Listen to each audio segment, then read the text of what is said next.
the events of the 30th of January 1972, which is when British soldiers from the Parachute Regiment shot and killed 13 innocent civilians.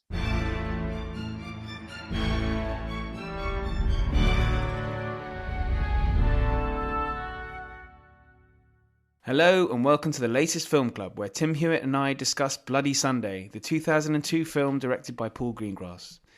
Now, this is a very controversial subject, and Tim and I do our best to navigate our way through it. The movie depicts a watershed moment in the Troubles, after which it seemed there was no end in sight. 13 civilians were killed and a 14th died 2 months later. This pod is actually out before my interview with Peter Taylor, which will be released next Saturday. So when you hear me say listen to that, you absolutely should, but you'll need to wait until next Saturday. Make sure you subscribe so you don't miss out. Coming up, I've got Serhii Plokhy on Ukraine, Charles Spencer on Charles II, and plenty more. In the meantime, I'll hand you over to me and Tim Hewitt talking Bloody Sunday.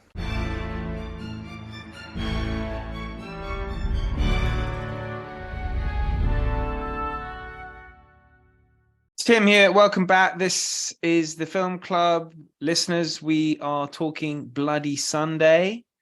And this movie is directed by Paul Greengrass, came out in 2002. I think actually it was a TV film, but might have had a limited release on cinemas.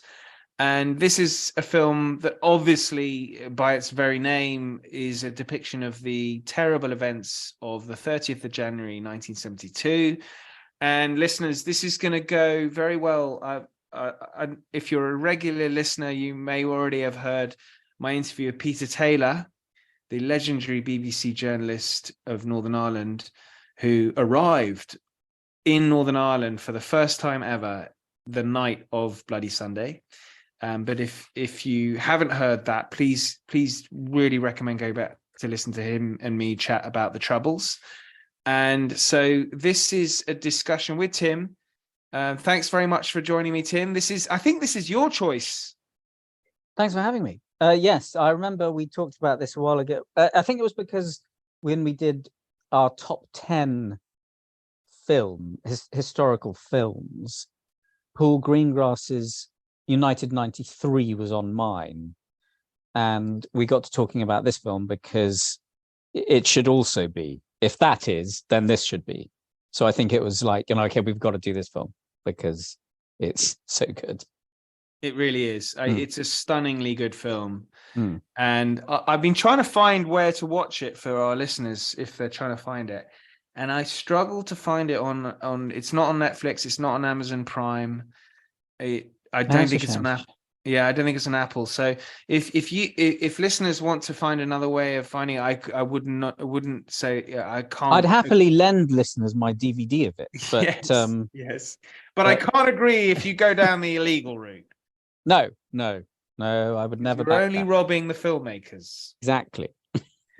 And so this film, made in 2002. Now it's interesting. This film is the events of the 30th of January 1972, which is when British soldiers from the Parachute Regiment, I think it's the first Parachute Regiment, shot and killed 13 innocent civilians.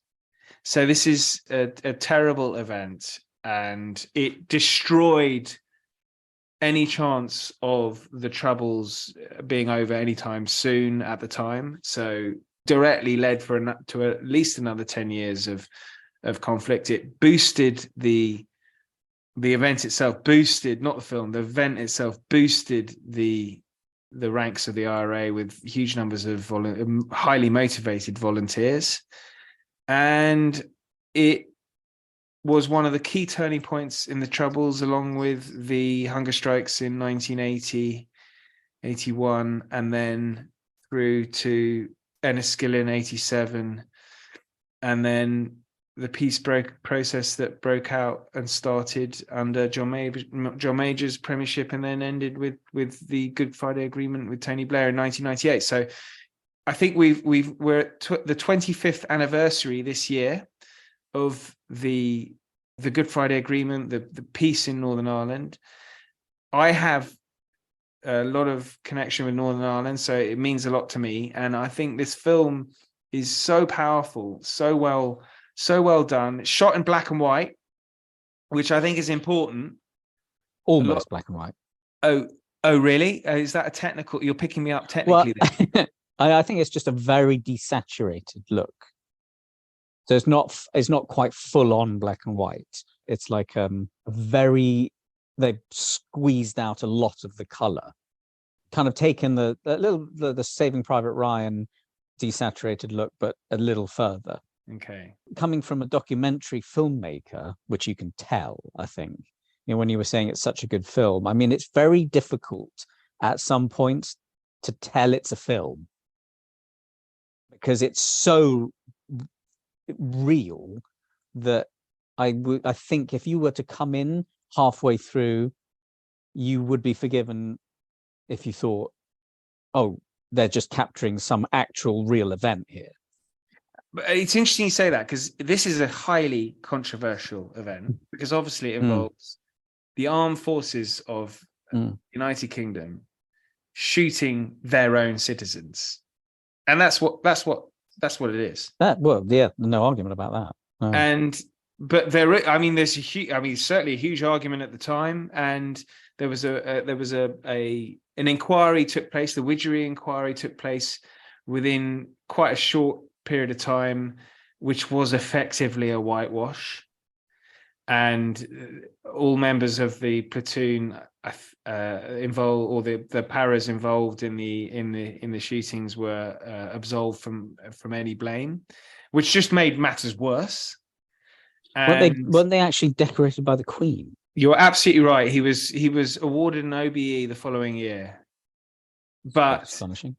That it is astonishing, and I mean, he himself has given interviews to Peter Taylor, the BBC journalist, where he strongly defended his role and basically defends his men, doesn't regret a thing. It's interesting, you read his interviews with him with Peter Taylor, and they're available, and you can find this stuff on YouTube. So listeners, I'll put links in the show notes for some of the links for the individuals involved. But he is interviewed, and he completely defends his men and these were acts that this film was made before the Bloody Sunday, or in fact during the Bloody Sunday Inquiry, which I think began in 2001. This film was released in 2002. The Bloody Sunday Inquiry ended in 2010. The Prime Minister David Cameron issued a full apology on behalf of the British government, quite rightly. Yeah. And so, but it's interesting. This documentary is made. This film, sorry, I call it a documentary. It's a film made right during the inquiry, or just before during the inquiry was being held, to find out what happened. And actually, if you look at the findings, and I've read a summary document of the Bloody Sunday Inquiry. There's a very good book, and listeners may be aware of my interview with Douglas Murray, who wrote a brilliant book on the Bloody Sunday Inquiry. So I'll put links in for that as well. It's a brilliant book. Douglas Murray, no friend of Republicans, is very clear on apportioning blame to those members of the Parachute Regiment, and so we'll talk a little bit more about that. But yes, it's a hugely controversial. I mean, it shouldn't be controversial in that everyone should accept what happened, but that wasn't the case. The army fought it, particularly the Parachute Regiment, and I think they would challenge anyone who criticized what happened on Bloody Sunday. But anyway, so the film itself, it's a TV film, Tim, and I was looking here, and it cost $2 million to make, but it only made $500,000 in the box office. But I assume because I think it was first shown on ITV. So I mean, would get taken into account. Like basically what I'm saying is it cost $2 million to make, and I'm worried they only got $500,000 in the box office. They lost money. Yeah, I think they did give it a limited release, which I think is why it was eligible for BAFTAs, I believe, because you need which it didn't qualify for in the States because it didn't get a theatrical release in the States, I don't think. in which case you aren't eligible for the big awards, because I think you need at least a week in a cinema. I think things may have changed, but yeah. So I mean, I think that's probably why it didn't make its money back, because it didn't reach enough people, which is a shame, because it's, I mean, it's not easy. It's not an easy watch. I'm a bit worried about one of our categories. So, which is best scene. I mean, I'm yeah, not sure. because it's difficult, but I mean, for anyone who knows the film, the meat of the film is one particular sequence. There's the stuff at the beginning that's a little bit, you kind of want to put in inverted commas, a bit more movie-ish in its setup, just kind of like the lead up to the events. But it isn't really a traditional narrative in the sense that, it's basically just depicting a sequence of events that happened, to the point where, this is why I was saying before that you'd be forgiven to think that it's actually real, because it really does play like a documentary in I would say 90% of it. But it is linear. I mean, with it's linear. Yeah, our last film club was a film, Dunkirk, which was, on first viewing a little bit confusing, whereas that's not the case in this. No, I would say this is almost the opposite style of filmmaking to Dunkirk, which is an extremely polished piece of work. This is so raw and rough, evidently made by a documentary filmmaker, which is what Paul Greengrass was. And you can see, I think you can see in an instant that he got the Bourne supremacy because of this film. The Bourne Identity, which was the first film, was a great film, but Greengrass just elevated the second one in terms of his camera work, in terms of the way it's fast editing and cutting and shaky camera and long lenses, and you just go, yeah, I mean, this guy should probably direct most action films now. I agree. I think Supremacy is the best of the Bourne. Yeah. Although I love the third, the Ultimatum, which he did as well, of course. Yeah. But he's and then the fact that he did United 93 in such a similar style, and the thing is he gets quite remarkable performances out of his actors. We were talking earlier about one of them in particular who isn't an actor in this film, but gives as good a performance as any amazing actor does. I think. Who is that? So Simon Mann, who plays it's a fictional version of the real character, isn't it? Yeah. Yeah, he plays Derek Wilford, the commanding officer of the Parachute Regiment. And he is so good because he's so real. He did a similar thing with United 93. The air traffic controller in that film was the actual air traffic controller on the day. Although we should point out Simon Mann had nothing to do with Bloody Sunday. No, sorry, yeah. So he absolutely not involved at all. Whilst you've brought him up, so we should mention Simon Mann is an interesting character. He was I think a Scots Guards officer who then later left the army, became a mercenary, and he was involved in a coup in Southern Africa. And the coup, then the plan was I don't know if any listeners have seen the film Wild Geese, but it sounds like the people who ran the coup watched the Wild Geese and thought, we should do this. Let's do that. And I think the country was Equatorial Guinea. Yes. Yeah, it was. And Simon Mann basically was going to overthrow the government, install a government sympathetic to either Zimbabwe or South Africa. I think it was South Africa. And there was a power broker who was funding it, a sort of wealthy individual involved in South Africa who might or might not have been Mark Thatcher, the son of the former British Prime Minister Margaret Thatcher. Anyway, the coup it was blown. Simon Mann was thrown in jail in Equatorial Guinea for a while. He was basically betrayed, I think. And this all came out in the newspapers. This is about 10, 15 years ago. So for listeners, if you're interested, it's worth a bit of a Google search to look into it, because it's basically the wild geese in real life. Yeah. And Simon Mann is the individual who was commanding it, and he plays Colonel Derek Wilford, the commander of the 1st Battalion Parachute Regiment that was responsible for the actions of that day. And as Tim, as you've just said, he's a very good actor. It's remarkable how good he is, in fact, because he's so good that, of course, this is a scripted film. So when the other officers are, in when there's chaos going on in the streets and the other officers are talking to him, he's listening to them as if he has never heard these lines before. And he responds in such a natural, realistic way.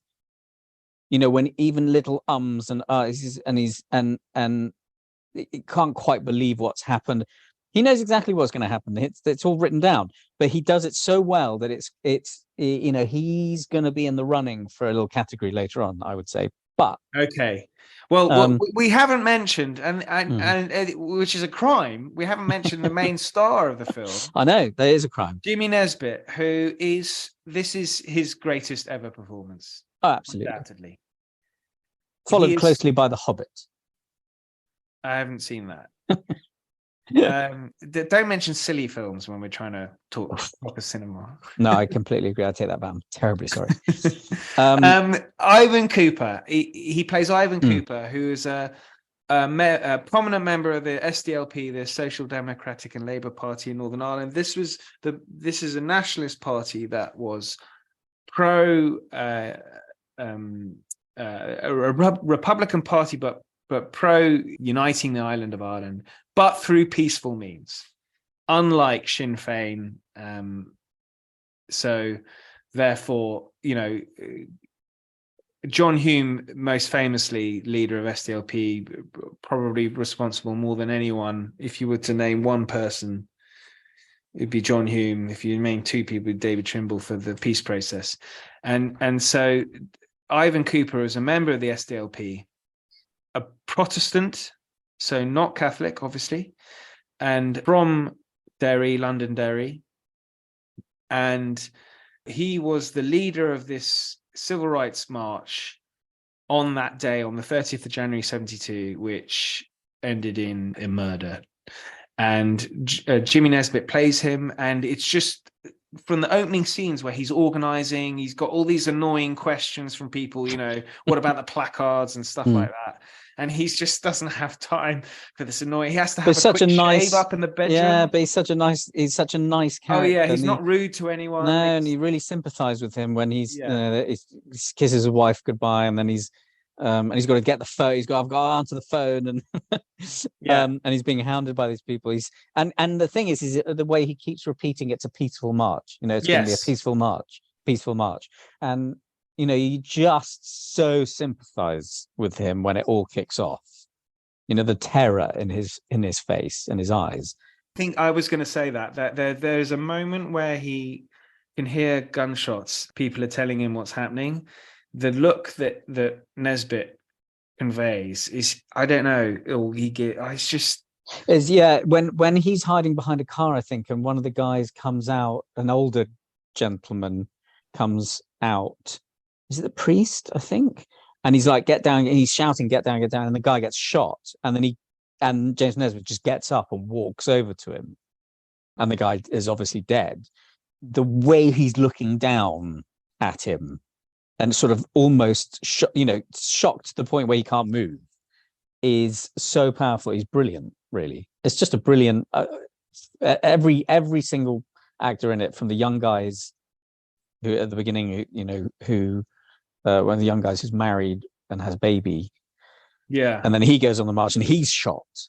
They're all just so good. I don't know, it's just like a brilliantly cast film, and just brilliantly choreographed film, because the chaos is so potent, but obviously it's been carefully put together. It has, and it's based so chaotic. It's based on an account given by a number of witnesses that actually, interestingly, make up a lot of the inquiry, the Bloody Sunday inquiry, which took 10 years and I think £100 million. The account is the film is based on that account, and I'm not for a moment saying that it's exactly the same as the Bloody Sunday inquiry's findings, but it's not far off. So we can talk about that. But what I've, one thing that I find very frustrating about the British involvement in Northern Ireland, or the British Army's involvement in Northern Ireland, is so for example, the use of the Parachute Regiment. Why you're using a highly aggressive unit known for their I've said that, known for their aggression. They were stationed in Belfast. They didn't really know Derry when they were placed over there. They were there a week earlier for another demonstration that went all tits up. No one was killed, but they were criticized for using excess force. And so when they then here in Derry, in Londonderry, the commanding officer at the time, Derek Wilford, was saying that he didn't like the way that the regiments that were based there before the Paras had got there had been a bit too passive, not forceful enough. And he was going to go in there and show they called them the Derry hooligans, and I use that in inverted commas. And so he was going to show them what's what. They didn't want to be, another phrase he used was Aunt Sally's. We didn't want to be Aunt Sally standing by a barricade having stones thrown at us and not do any response. There was a controversial memo written by, I think it was the commanding officer of land forces, who's played in this film by Tim Pigott-Smith. Brilliant. He's such a good actor. Major General Robert Ford. Yes. Very sadly missed Tim Pigott-Smith. Robert Ford had issued a memo where it's a bit controversial, and I don't want to get bogged down in the wheres and the why-fors, but basically a phrase got picked out of what he'd suggested, which was basically for the army to go in hard. And this to me is insane. You've got a civil rights march. Okay, so you're going to have a few idiots who peel off the march and throw stones. Yeah, but they were used to that sort of thing. I mean, the throwing of the stones, was just a kind of like a normal occurrence. Yes. It's not something that you would go, okay, well, now we're going to shoot them all. And in fact, there's that line in the film, in the last sort of third of it, where one of the para guys looks at his colleague and says, what the hell are you doing? You were shooting civvies. And the soldier says, no, terrorists, you don't kid yourself, or something. Yeah, that's partly, yeah. So they've heard what some of their commanding officers have probably told them. And this is why sort of like a blanket statement.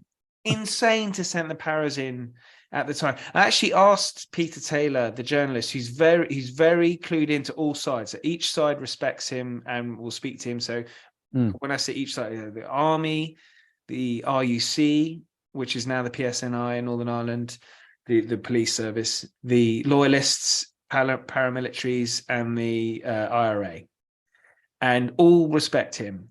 And when I said to him that I was amazed that the Paras were sent in, such an aggressive unit, they provide a huge number of recruits to the SAS. They're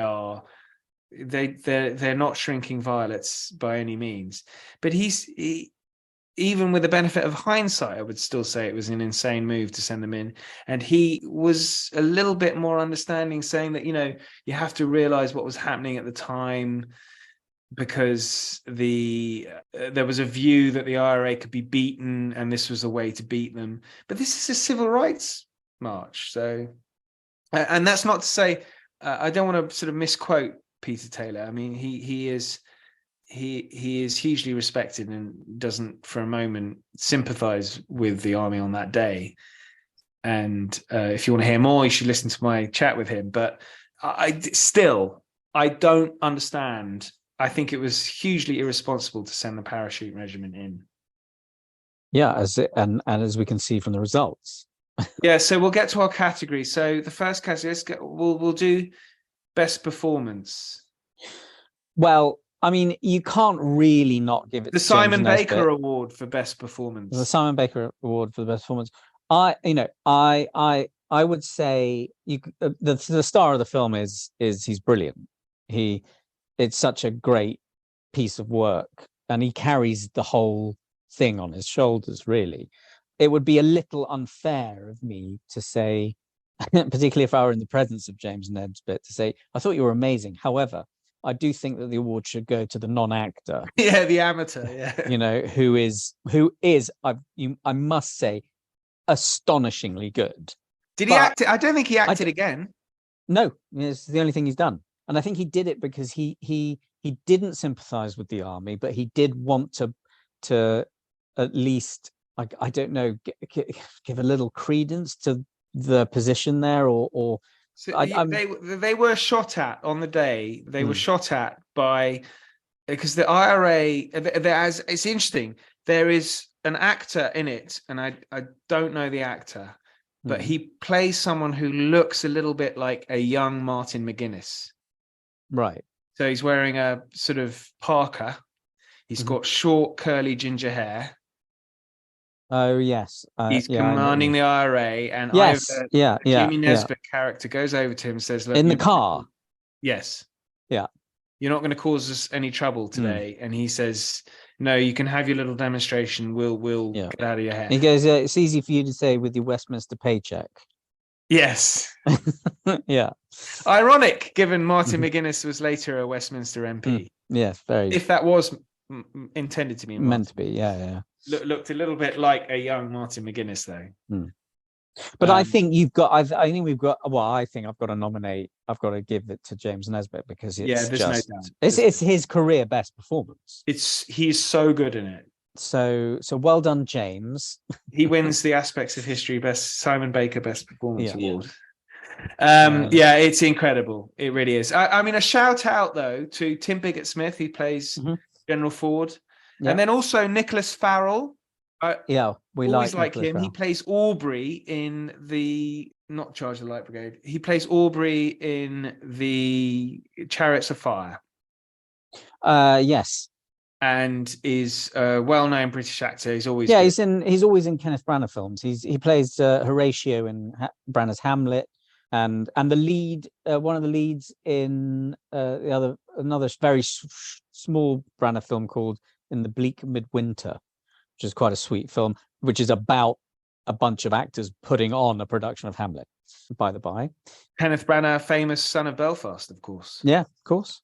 And then I think another shout out to Gerard McSorley, who I just think is a brilliant actor. There's a very good TV film made of the Omagh bombing where he plays the father of one of the victims of the Omagh bombing, which took place in 1998, killed 30 people or something. It was the worst atrocity of the Troubles.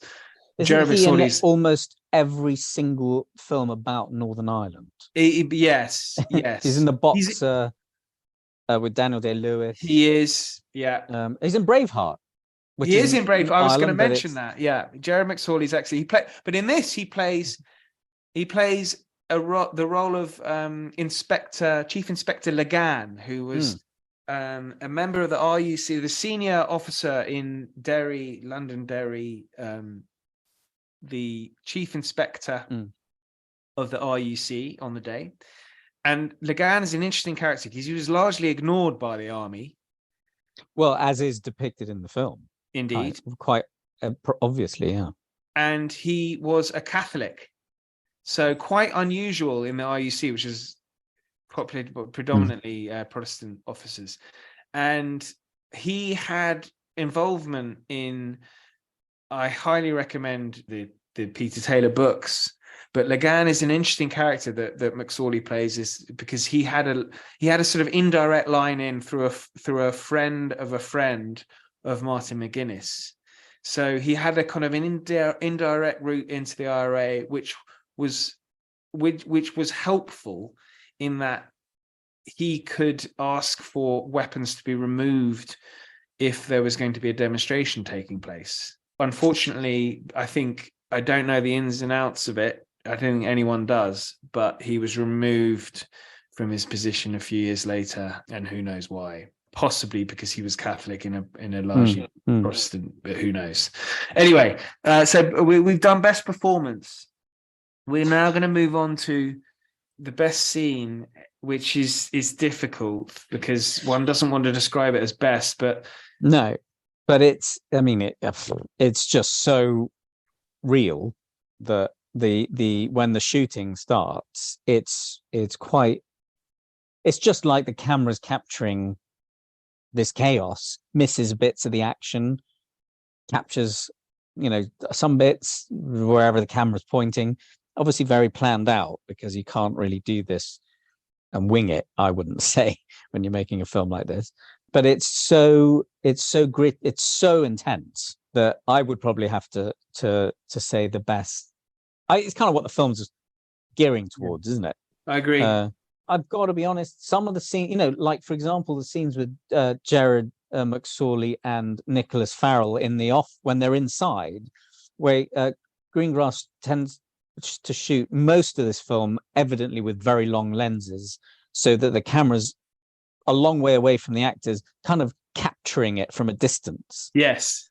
And there's just like quiet talk, and they're sort of talking at this level and blah, blah, blah. But it's flipping intense stuff. That scene where Nicholas Farrell, who plays Brigadier McClellan, he is talking General Ford, Tim Pigott-Smith, through the plan. Everything looks fine, and they're sort of, we'll only send the powers in if we, if we're going to get trouble.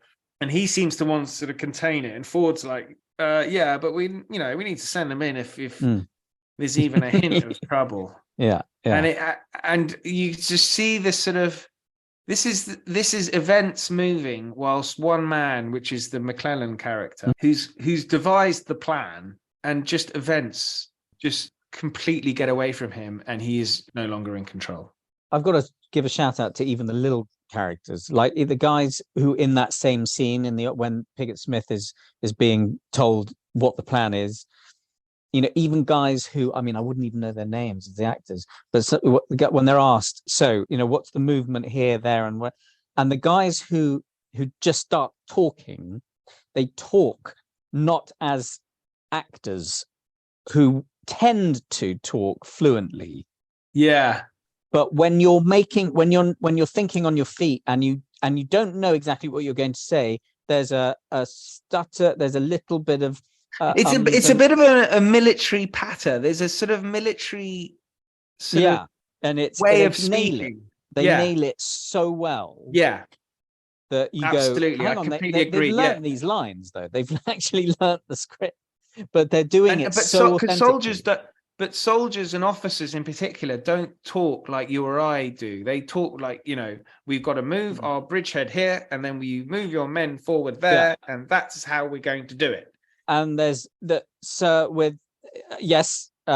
have the troops moving. It's kind of like this kind of little staccato, but the way the guys who are listening to this podcast who watch the film now, if they watch it after this, just remember that point, because they are so good. Even Simon Mann does it as well. Yeah, he's listening to his men, but his eyes are kind of looking off slightly, kind of devising as if he's actually picturing the situation in his head, which maybe the reason why he's so good at it is because that's what he does. Yeah. He's literally just doing what he does. He's got a lot of experience. Yeah. James Nesbitt, absolutely, because he's, at no point do you think, well, he's an actor playing the role. He's just absolutely brilliant and utterly authentic as well. So I and the woman who plays Bernadette Devlin's very good. I don't know if she's done anything ever since. She's not particularly.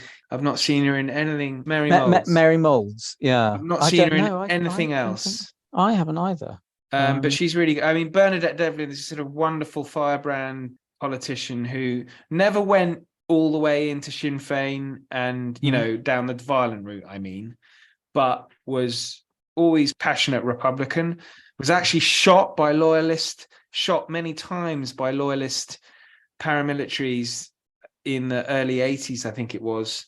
And funnily enough, ironically enough, the one unit that came to save her, I say that in inverted commas because there's a lot of confusion about this particular attack, but the Parachute Regiment took her to hospital after she was shot by loyalist paramilitaries. I didn't know that. Yeah, so she I mean, she's an incredible person, Bernadette Devlin. Right, so I think we have to say, as horrible it is, the scenes of the paras shooting innocent civilians is the most powerful scene in the movie, no doubt. Sure, absolutely. Okay, so we've done best performance. Simon Baker award for best performance goes to James Nesbitt. Done best scene. Most unlikely scene. This is going to be very, very, very difficult. It depends, this is where it gets a bit political, because some people might argue that Martin McGuinness was very active on the day. So the vision of a Martin McGuinness in his car, if it is Martin McGuinness, saying, "Oh, don't worry, we'll you go and do your thing, and we'll chill out back here." Some people argue that didn't happen, but I think by all accounts, and I think the inquiry found this, is they did stand down that day. So I don't know. I think it's going to be very difficult to find a scene that we find unlikely. Yeah, because the thing is that it's easy. Like when this scene was born in Argo, which is a Hollywood film. Let's not, as much as we love it, it's a Hollywood film. This isn't you can't paint this with the same brush. This isn't trying to soften any edges. It's not adding any scenes in that is like, we've got to make this a little bit more audience friendly and a little bit more accessible. He made this film evidently going, I'm going to depict exactly what happened. So it's very tricky. I'm going to try and go for it. Mm-hmm. And we've just talked about a scene involving the army officers. There is no, or at least the filmmakers, I don't know how they would have known that you would have had that uncomfortable scene between the RUC officer and the McClellan, Brigadier McClellan, and General Ford. So I mean, I'm scraping the barrel here, but if I were to be forced, I would say maybe the scenes that we think are so good and effective are the ones that are maybe unlike. It's not even unlike. Do you think we're going to have to suspend the? We may have to. Yeah. This speaks to the obsession with realism I have in film. My favorite films are the ones that are most realistic. Yeah, I agree. I mean, to be honest, when I watch films like this, and I watched this last night again because I think that's probably my fourth time that I've watched it. When I watch films like this, and this is me, everyone who's listening, when being a filmmaker, they shatter your confidence because you go, if only I. You're filming at the moment, the listeners. Tim is making a feature film as we speak. Yeah, but now it's when as I say, when I watch something like this, I kind of go, actually, maybe I should just forget it all, because these are such good films. They're so well put together. They're like, But for $2 million, that's actually it cost $2 million to make. That's not actually that much. It's not that much, it's not that much for a feature. I mean, this was made in 2002, so it is 20 years ago odd, but it's quite contained, even though it's outside with crowds on the streets. But they probably did it. They didn't shoot in Derry. I know that they didn't shoot in Derry. They shot in, name is escaping me. But regardless of that probably actually wouldn't have cost very much money. But it's the realism that's so astonishing. I mean, as I say, you forget you're watching a film because it's so real. Which is the credit. It's a real credit to Paul Greengrass. He's one of the best at doing this. No wonder he got the film after the film he did called Green Zone. He did a film called July 27th about the massacre in. Yeah, it's excellent. in Norway, which is amazing as well. It's because he doesn't gloss over with any sentimentality or anything. He just literally goes to the point. So this didn't get a nomination at the Oscars, which I think is because it wasn't officially because it wasn't officially released. No, but it was nominated in the BAFTAs for Best Single Drama, but it lost out to Conspiracy, the Branagh one, which is the depiction of the Wannsee Conference, which actually is excellent. It's really good, yeah. But I'm not sure you can compare it to this. I mean, it is the opposite of this, because that's in a room at a table for the whole thing. I mean, in all honesty, I would pick this over that. I mean, I love Conspiracy. I think it's Conspiracy is great, but it's. I still have an issue with things like Conspiracy, which is the whole, they're all English, playing the Germans, talking in English. But and this is. I mean, this was the springboard for the Paul Greengrass's career, and then of course he went on to make another film which I think is amazing called Captain Phillips with Tom Hanks, which was the birth of "I am the captain now" line, which is legendary now, and you can see his style in pretty much every film he makes. I would say maybe not so much in a film that he made with Tom Hanks, a Western, which he wrote as well, called News of the World, which is an excellent film, again, based on a true story. I mean, he does well with his true stories, which I recommend for listeners if they haven't seen that. It's on Netflix, I think. It's a bit comfortable. It's the most comfortable film Paul Greengrass has ever made, but it's still very good, I think. It's still powerful. Yeah, great filmmaker, amazing film. So that's okay. Fine. If you're going to go, I think you'd have to sacrifice that category now. Yeah, I think we're going to have to. No, yeah, it would feel very churlish. Churlish. Okay. Yeah. Okay. So legacy. I mean, I don't know. It certainly meant a lot to me, this film, but I don't know. Do you think it was seen widely and therefore has that kind of legacy? I don't think it's been seen widely enough. I do know people who know it, who think it's astonishing, but they know films, that they kind of watch everything like you and I do, but it's not, I don't think I've ever seen it in any 100 best films that are ever made. This would be in my top 100 films of all time. Oh, yeah, absolutely. Me too. But I don't think I've ever seen it in any Empire Magazine or Time Out or, I don't know, Channel 4 have done, I think, top films and blah, blah, blah. I mean, it really should be. I'm sure The Bourne Supremacy is in the top 100 films on some list. This really should be, I think. It's arguably Paul Greengrass's best film. Yeah, well, you will upset him if you say that, because this is his isn't this his first feature film? Well, yeah, he cannot. This is where the whole TV thing comes in, because he made TV films before this of a feature length, but I think this was the first that ever got a theatrical release, albeit a limited one. But he made up for it with his next film, which was the second Bourne film. So, I'm sure he's happy. Well, he did a brilliant account of, I think the book it's interesting. The book itself is important. The book, I think it's called Voices of Bloody Sunday. Eyewitness Bloody Sunday, I think it is actually, right. Which is what he's based the film on. And it's, obviously the clue is in the title. And that was quite an important book in that it helped with the Bloody Sunday inquiry as well. So I think for that reason, that makes the legacy mark quite high. We forgot to mention, it also won the Audience Award at the Sundance Film Festival, and it got the Golden Bear at the Berlin Film Festival, which are both huge film festivals. Why it didn't get a bigger release, I don't know, but it should have done. It's got it now. So here we are. Thanks to you. And you. It's now got its place as a legendary film. So listeners, it really is worth hunting down and finding, and if you have to pay, and it's worth it, because it's just a brilliant film, and as close to what happened as we'll probably ever get. Yeah, absolutely. And I think it is available on DVD. So what, a DVD is like £2 now. So I highly recommend hunting it down if you can.